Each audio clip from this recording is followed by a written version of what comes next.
स्वागत है आपका अभी क्लासेस डाउट्स में। और आपका सवाल है कि अभिलेख किसे कहते हैं। तो इस सवाल का जवाब में लिखेंगे कि अगर कोई पत्थर है या कोई धातु है या फिर कोई कठोर सतह है, उस पर कुछ भी उत्कीर्ण किया गया है जो पढ़ सकते हैं, पठन सामग्री, इसी को हम क्या कहते हैं, अभिलेख कहते हैं। क्या है ऐसे आप समझिए। जैसे मान लेते हैं कि किसी ने एक सुंदर सा मकान बनवाया, ठीक है, सुंदर सा मकान बनवाया और उस मकान को और भी ज़्यादा सुंदर बनवाने के लिए उसमें कई सारे चीज़ों को उन्हें सजावाया और फिर धीरे धीरे तो उसमें क्या किया गया कि यहाँ पर लिख दिया गया कि इस मकान को किसने बनवाया है। अगर किसी ने मंदिर बनवाया तो वह भी लिखवा दिया किसने बनवाया। तो ये जो लिखवाया है, एक पत्थर लगवा करके, मार्बल या टाइल्स लगवा करके जो लिखवाया है, ये क्या है, ये एक तरह का अभिलेख है। ये एक तरह का क्या है, अभिलेख है।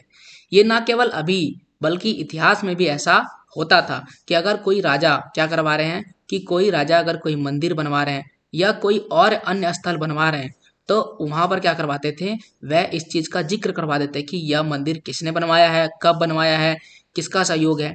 इसी प्रकार से अगर वो कोई मकान बनाते थे तो उसमें भी उसका जिक्र करते थे। जैसे कि अगर हम अशोक स्तंभ की बात करें, ये तो उसमें भी उन्होंने जिक्र किया कि वह स्तंभ किसने बनवाया है, कब बनवाया है, उसमें क्या चीज़ें लिखी गई है। तो ऐसी कई सारी चीज़ें हैं जिससे हमें इतिहास की जानकारी आसानी से मिल जाता है, क्योंकि उसने उसमें वह सारी चीज़ें लिखवा दिया है और हमको सिर्फ पढ़ना है।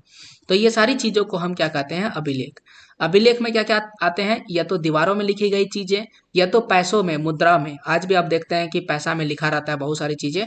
तो इस प्रकार से उस समय भी राजा जो पैसे चलाते थे उसमें भी कई सारी चीज़ें लिखा जाता था। अगर कहीं स्तंभ है या शिला है, पत्थर है, कहीं प्रतिमा या मूर्ति वगैरह है, उसमें भी अगर कोई चीज़ खुदा हुआ मिला है तो उसे हम क्या कहेंगे, अभिलेख कहेंगे।